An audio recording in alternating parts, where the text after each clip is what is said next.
Block sliding down a wedge, यानी कि आपको फिसलना है किसी स्लोप से जहाँ पर ज़ीरो फ्रिक्शन है। तो हमारे पास एक हमारी वेज है, यानी ये कोई ढलान है और ये ज़मीन के समतल सतह है जो बना दिया जाके हम ढलान को बता सके। और ये हमारी जो वेज है, जिसको हम वेज कहते हैं या इंक्लाइन कहें हम इसको, ये किसी थीटा डिग्री पर उठी हुई है और हमारे पास कोई ऑब्जेक्ट है, या मान लीजिए आप ही हैं जो फिसलना चाहते हैं। हाँ, हम ये नहीं कह रहे हैं कि रोल करना है, हमें कह रहे हैं स्लाइड करना है, ठीक है। तो we have to actually this is sliding down a wedge. मेरी सवाल इस चीज़ पे है, तो क्या होती, बहुत ही इंपॉर्टेंट है, आगे बढ़ने वाली है। हाँ, हम ये कह रहे हैं कि जब हम फिसल रहे हैं तो अभी हम स्टैंडर्ड लेके चलते हैं कि नो फ्रिक्शन, कोई फ्रिक्शन नहीं है। अगर कोई फ्रिक्शन नहीं है तब क्या होती है? हमारी ये जो ऑब्जेक्ट है इसकी मास m है। अगर m मास है तो नीचे की तरफ एकदम सीधे ग्रेविटी इसको खींच रही होगी mg से, ग्रेविटी इसको mg से खींच रही होगी। अगर ग्रेविटी mg से खींच रही है, अब क्या करें हम, हमारा सवाल उठता है।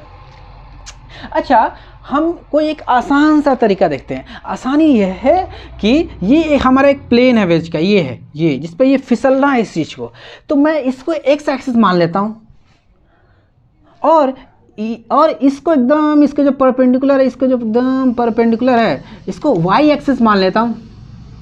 यानी कि दो कोऑर्डिनेट्स में इसको मैंने डिवाइड कर दिया है, एक एक्स कोऑर्डिनेट और एक वाई कोऑर्डिनेट में। अभी लिखते नहीं है, बस ऐसे समझाने के लिए इसको मिटा देता हूँ। ये हमने डिवाइड कर दिया इन कोऑर्डिनेट्स में। ऐसा क्यों किया? क्योंकि हमें पता है कि ये जो चीज़ फिसलना चाहती है ये ऊपर की तरफ कुछ नहीं जा रही है, और ना ही ऐसा होगा कि धंसा के नीचे की तरफ अंदर की तरफ चली जाएगी, नहीं कि इस वेज के अंदर की तरफ नहीं चली जाएगी, ना ही ऐसा होगा ऊपर की तरफ जा रही है, बल्कि सिर्फ फिसल रही नहीं, इस मोशन सिर्फ इस डायरेक्शन में है।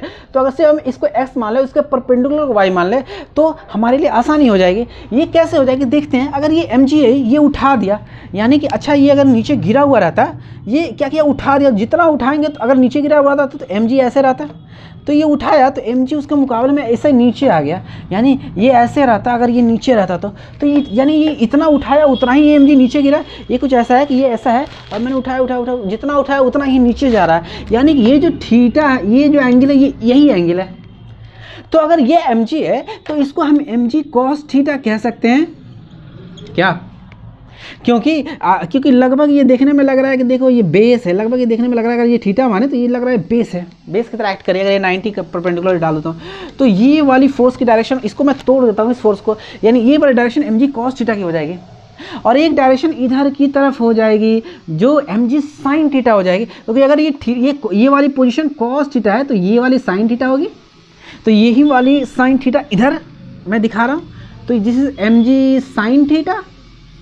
अच्छा, एक आप बहुत बोल रिवायत में से देखेंगे कि एक्स डायरेक्शन की तरफ हमेशा cos थीटा आती है और वाई की तरफ sin थीटा आ रही है। ये क्यों आ रही है कि वाई की तरफ में mg cos थीटा आ रही है? ये इसलिए है कि थीटा एंगल नेगेटिव है। ये कैसे नेगेटिव है? देखो, ये अगर ये एक्स होती तो ये ऐसे एंगल जा रही थी, मैं ऐसे कैलकुलेट कर रहा हूँ नीचे की तरफ, मैं वो भी नीचे डायरेक्ट यहाँ से कैलकुलेट कर रहा हूँ। एक अदर वे है सोचने का कि ये mg cos थीटा क्यों आया। बाकी सिंपली यही है कि mg cos थीटा हो गया भाई, थीटा है तो ये बेस की तरह एक्ट करेगी, तो cos थीटा ये परपेंडिकुलर तो एक्ट करेगी ये वाली डायरेक्शन, तो sin थीटा mg। अब आते हैं, अच्छा जब यहाँ mg cos थीटा नीचे की तरफ लग रहा है और हम जानते हैं कि ये वस्तु सिर्फ स्लाइड कर रही है, ऊपर नीचे नहीं जा रही है, ऐसा नहीं कि रख दिया तो धंस गया अंदर, ऐसा नहीं रहा कि वेज ने धक्का मार कर बाहर भगा दिया ऊपर। तो ऐसा जब हो नहीं रहा है, इसका मतलब है कि यहाँ पर एक्सेलरेशन 0 है, यानी कि acceleration in the y direction is 0। इसका मतलब ये है कि net force in the y direction is 0। इसका मतलब है कि ये फोर्स तो लग रही है वाई में, इसका मतलब इक्वली अपोजिट इस सरफेस, ये सरफेस धक्का देगा उतना ही इक्वली में, जिसको रिएक्शन फोर्स या नॉर्मल रिएक्शन या एन से कहते हैं, कितने mg cos थीटा के बराबर ये ऊपर धक्का देगा ताकि एफ नेट क्या हो जाए, 0 हो जाए। सो एक्सेलरेशन 0 हो जाएगा वाई डायरेक्शन में। अब हम आते हैं कि एक्स डायरेक्शन में क्या एक्सेलरेशन होगी। तो एक्स डायरेक्शन में एक्सेलरेशन क्या होगी, तो देखिए कौन कौन फोर्सेज लग रही है। एक तो ये लग रही है, क्या कुछ और भी फोर्स लग रही है? हाँ लगती, फ्रिक्शन लगती। अगर फ्रिक्शन लगती इस तरफ लगती, फ्रिक्शन अगर होती तो इस तरफ नहीं, उल्टा रोकती, अगर होती तो रोकती, होती तो अगर है नहीं कोई बात नहीं, है नहीं तो कोई दिक्कत नहीं है ही नहीं, लेकिन अगर होती तो उधर की तरफ धक्का देने नहीं, जाने नहीं देंगे, घसलने फिसलने नहीं देंगे, रोकेंगे।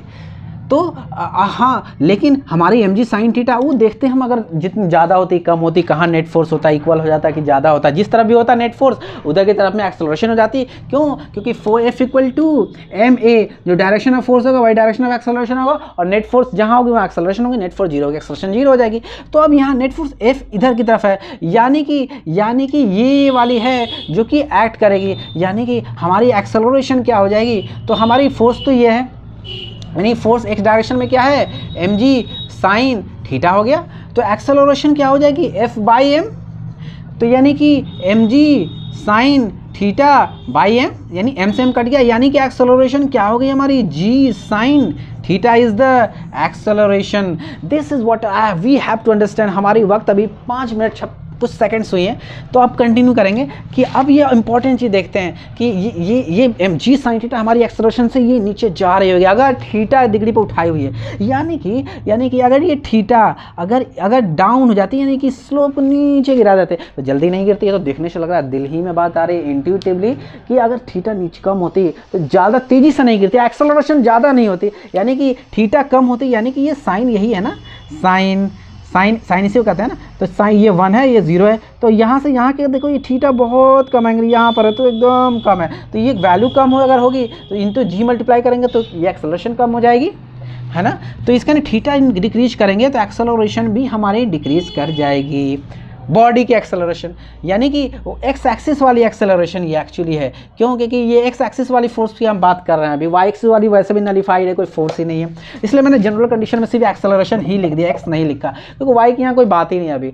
अच्छा, अगर थीटा इसका मतलब इंक्रीज करेंगे, यानी कि उसको उठाएंगे तो ज़्यादा तेज़ी से गिरेगी, इसलिए एक्सेलरेशन क्या हो जाएगी, बॉडी की बढ़ जाएगी। और ये तो बहुत दिल ही में बात आने वाली है ना। So hope you are doing well. हमसे आप सवाल पूछेंगे, हमसे आप ज्वाइन भी कर सकते हैं, हमारी ऑफलाइन या ऑनलाइन क्लास से ज्वाइन कर सकते हैं, आप हमसे टेस्ट सीरीज़ की मांग कर सकते हैं, आप सवाल पूछ सकते हैं, उम्मीद है आपकी जवाब दी जाएगी, ज़रूर दी जाएगी, क्यों नहीं दी जाएगी। आप ज्वाइन कर सकते हैं हमें। Thank you, hope you are doing well, enjoying with authentic content. हम कोशिश करते हैं आपको दुनिया के सबसे बेस्ट एजुकेशन सप्लाई करें। ठीक है, थैंक यू।